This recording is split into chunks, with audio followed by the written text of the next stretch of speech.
Good day, dear students. Let us study about asynchronous DRAM in this class. So in the last class, we know the basics that the memory is the classification of the memory, in which we have got the primary memory. In the primary memory, we know that there is a random access memory, and there are two types, RAM and ROM. RAM stands for random access memory and ROM stands for read-only memory.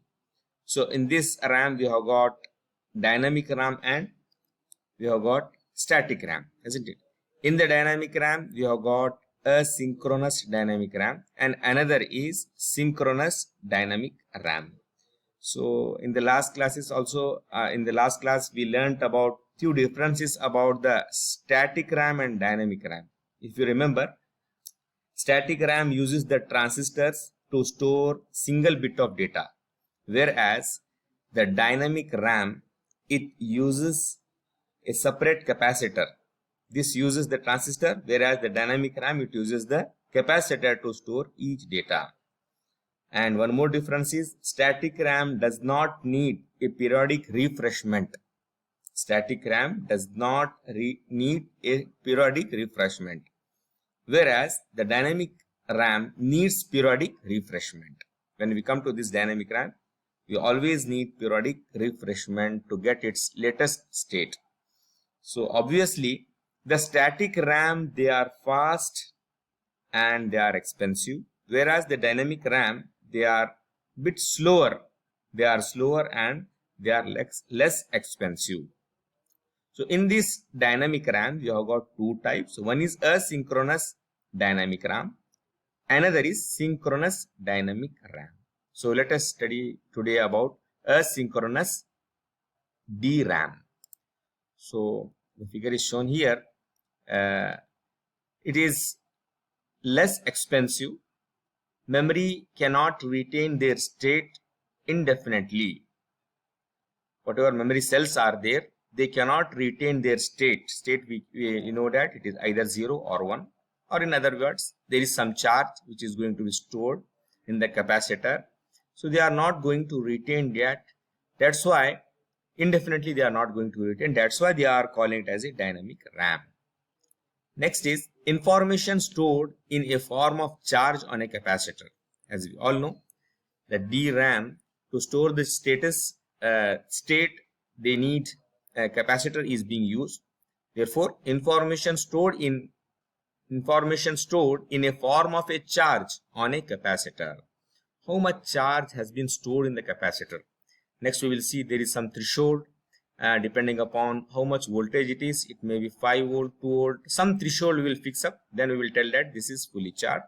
That is fully charged capacitor, we consider it as the 1. And a capacitor without charging, we call it as a 0. And it needs periodic refreshment.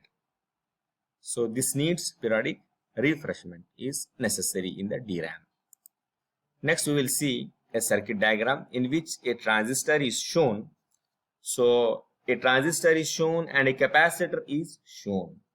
In order to store information in the cell, the transistor T is turned on. The transistor T is turned on. You can see in the figure. The appropriate voltage is applied to the bit line. See, this is the bit line, okay? Bit line. Appropriate voltage is applied to the bit line which charges the capacitor. To charge this capacitor, we need this bit line. The appropriate voltage is applied to the bit line which charges the capacitor. After the transistor is turned off, when this is turned off, the capacitor begins to discharge, obviously, when we are charging it. So when the transistor is turned off, when we make this as off, then obviously the capacitor begins to discharge. Hence, information stored in the cell can be retrieved correctly before threshold value of capacitor drop downs. So before it drop downs, we have to note the value.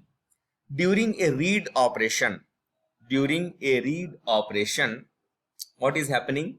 The transistor is turned on. If you want to do read operation, the transistor is turned on. You see that transistor is directly connected to the capacitor. There is a sense amplifier it detects whether the charge on the capacitor is above threshold. Just for the simplicity, that circuit is not included in this figure. That is, there is something like sense amplifier which detects how much charge has been accumulated in the capacitor, which decides the value whether it is below threshold or it has reached the threshold. So the condition is, the logic is, if charge on the capacitor is greater than the threshold value, the bit line will have a logical value 1. Means this bit line will logical value 1.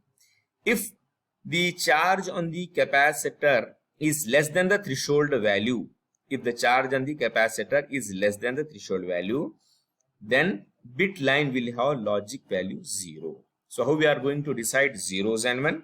Depending upon the charge, we are comparing the charge on the capacitor and some threshold value. Suppose the threshold value is 5.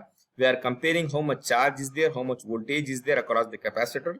Then depending upon this logic, we are defining whether the bit line will have logical 1 or the bit line will have logical 0. In this is the logic we are going to apply during the read operation. It is a simple diagram in which transistor is there, it is connected to the capacitor. So whenever we want to read to conduct a read operation, we are turning on the transistor. So this logic we are using so in a read operation. Next we will go in depth. Obviously we will go in the depth and see the more description of how asynchronous DRAM, how it works. As we see in the figure, we have got 6 important components or 6 important chips. One is the row address latch, and there is the row decoder, and there is a cell of array. 4 bit cells in each row are divided into 512 groups of 8 cells, isn't it? Can you see? There are 4 bits of cell in each row are divided into 512 groups of each cell array. So we have got one more component, sense write circuits, and there is one more component which is decoding the column decoder, and another is the column address latch. This is the detailed description of how asynchronous DRAM, how it works, what are the components it has. So we will come across the RAS and CAS. The RAS stands for row address strobe. Row address strobe. RAS, it stands for row address strobe, and CAS stands for column address strobe. There is a row address strobe and there is a column address strobe. So we have got 21 bit addresses are needed. Here it is shown 0 to 20 means 21 address lines are required, bits are required. So 21 address are needed to access a byte in the memory. So whatsoever in the memory, if you want to access, we have got a address lines of 0 to 20 means 21 lines are there. So 0 to A0 to A0, isn't it, specifies a row address of a byte, and A9 to A20 address line, A9 to A20, it specifies column address of a byte. Obviously we know that how the data is stored. The data is stored in terms of arrays, rows and columns. So there should be some rows, there should be some lines which specify the row, and there should be some bytes, some addresses which can specify the columns. In this way, the whatever we are going to store here, it is being properly addressed by these 21 address bits or 21 address lines. So during the read operation, what is happening? During the read operation, row address is applied first. So during the read operation, row address is applied first. Row address is loaded into row latch. Here it is a row latch, row address latch. Row address is applied first, and row address is loaded into row latch in response to a signal pulse at RAS. There is a signal pulse at RAS, input of the chip. RAS stands for, you know that, row address strobe. Strobe is something like flash, isn't it? Strobing means flashing. So when a read operation is initiated, all cells on the selected row are read and refreshed. We all know that refreshing is necessary in DRAM. When a read operation is initiated, all cells on the selected row, whatsoever row are there, they all are refreshed, are selected. Shortly after the row address is loaded, the column address is applied to the address pins and loaded into CAS. There are column address. So when row address are loaded, then column address are also loaded in the CAS, isn't it? CAS stands for column address strobe. The information is the latch is decoded. Whatsoever information is there, it should be decoded. The appropriate group of 8 sense, we have got 8 sense write circuit. We have got 8 sense write circuits. They are selected. There is a sense write circuit. They are all selected. So the logic is, when a read operation is initiated, all cells on the row are read and refreshed. After row address is loaded, column address is applied to the address pins and loaded to the CAS. From this side, RAS. From this side, the CAS. Thus the information is decoded, isn't it? There is a row decoder. There is a column decoder. The row decoder decodes the row. The column decoder, it decodes the column. Thus the information is decoded. The appropriate group of 8 sense or write circuit is selected. This circuit is selected, isn't it? So when the logic here is, when read write is equal to 1, output values of the selected circuits are transferred to the data line. This is the data line, D0 to D7, isn't it? D0 to D7. When read write is equal to low or 0, we consider it as a write operation. Information on D0 to D7 lines are transferred to the selected circuits. When there is a memory, either we have to read something or either we have to write something. So the logic here is, when read write signal is 1, this signal, we are talking about this signal, isn't it? When read write signal is 1, output values of the selected circuit are transferred to the data lines. It is transferred to the data lines. So it is, the data is being read. If you want to write something from the memory to another device, the logic is, when read write is 0, information on D0 to D7, the D0 to D7 are transferred to the selected circuits.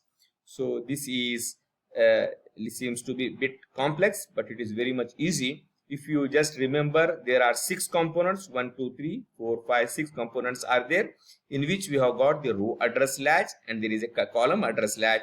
We have got a row decoder, we have got a column decoder, we have got a sense write circuit in which we have got chip select, as well as there is a signal for read write. What logic we are using? If read bar write is equal to 1 high, then there will be a read operation. When read bar write, that signal is low, then we consider it as a write operation. So let us move. The next thing is, what is a fast page mode? This fast page mode we come across in the dynamic RAM, asynchronous dynamic RAM. Transferring the bytes in a sequential order is achieved by applying the consecutive sequence of column address under the control of successive CAS signals. Just you can see here, we have got columns, isn't it? We have got the column addresses. So how the data is been sent? So the consecutive, there is a sequence of column address under the control of successive CAS signals. CAS is column address strobe signals. This scheme allows transferring a block of data at a faster rate, isn't it? The whole scheme, the rows and the columns, they are just fixed in such a way that there will be a fast rate of transfer. A block of memory, a block of bits can be either read or can be written from the memory using this whatsoever we are seeing, this arrangement, the arrangement what we see in the dynamic memory chip. So this block of transfer capability is called as a fast page mode, isn't it? This arrangement